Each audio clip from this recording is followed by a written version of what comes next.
Among the main supernatural species within the Nosferverse, dragons are the best you can get, whether it's of the phantasmal, divine, or monstrous variety. Most of them went to the other side of the world with the fairies and gods, but some stayed. It should be mentioned that each dragon has their own affinity, some more basic with fire and lightning, while others have special ones like Elizabeth's Sound, which takes the form of breath attacks and other skills. One of the dragons we actually know the most about is Albion, who didn't leave with the other dragons and thus tried to dig his way through when he wanted to, failing, having his body become the spirit tomb of Albion. But luckily his soul got through. We also know that Fafnir, who is an evil greedy dragon, is the reason for the trait known as Fafnir dragons, which are those who turn into dragons due to showing extreme amounts of greed, no matter who or what they are. Going back to Albion, we know that his blood was used in Artoria's birth, making her a red dragon, while Vortigern, drinking some of his blood, became a white dragon, losing his humanity. The fairy knight Lancelot, whose true name is Melusine, was actually born from Albion's corpse and was given the name she got by Aurora, a fairy who wanted to use her for selfish and destructive means. Aurora used her daughter, pretending to be a good, caring mother, only to have her daughter kill her so that her name would no longer have any value as the Lost Belt was coming apart, sending the now nameless girl, going under the name Albion now, on a rampage, but she was stopped by Percival with the help of Chaldea. She gave some assistance against Vortigern and continued to fly the skies of the Lost Belt until it ended. Here are some dragons I think are noteworthy enough to mention. We have Tiamat and Tiamat Larva, we have Leviathan, who was incorporated into Motrellis, we have Dragon that Beowulf fought, we have Marla's Tarrasque, we have Ryoma's partner Oryu, who I'll get to a bit later, we have Melusine, who I already talked about, we have Yamato Orochi and his daughter Ibuki Doji, then we have Kiyohime, who is actually a snake, but I guess under some technicality she could be considered a dragon. Kijo Koyo, who looks like a dinosaur. That form is based off of a dragon skeleton she saw in life. Then we have Sutor, who due to his greed gained the trait of Fafnir dragon. We have the Bashmu, which Semiramis summoned in Fate Apocrypha. We have both the Vortigern.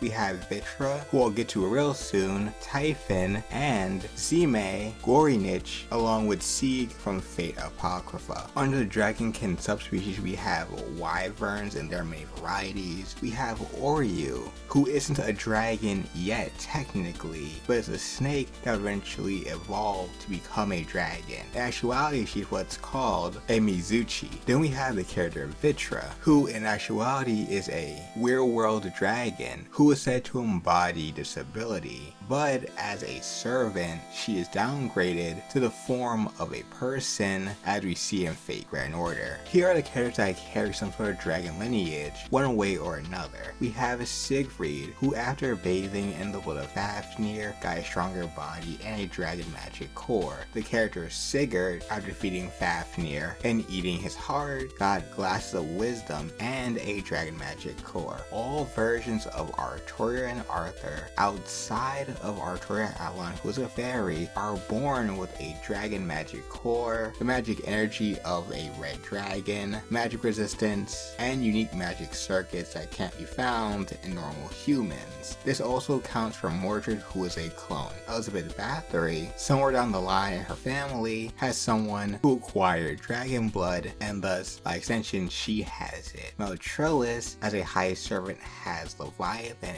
in her, and can use that as her main essence over her usual Swarovati. Shutendoji, while there are many theories to why this is, she is without a doubt the child of a dragon god, and Kentoki is a son of Raijin, who is said to be a red dragon. Debrina Nakich, in theory, has a distorted saint graph from a curse due to the evil dragon Sime Gorinich's malignancy, or in simpler terms, malevolence, that comes from a treasure that she has. And lastly, on Malloy Adventures, we have Bai Wulong, who ate the flesh of something similar to Typhon, who while not a typical dragon, could be called more of a progenitor further prior to the dragonkin in the context of the West. If you found this video enjoyable or informative, check out my Giants video to learn more about that species that honestly deserves more love.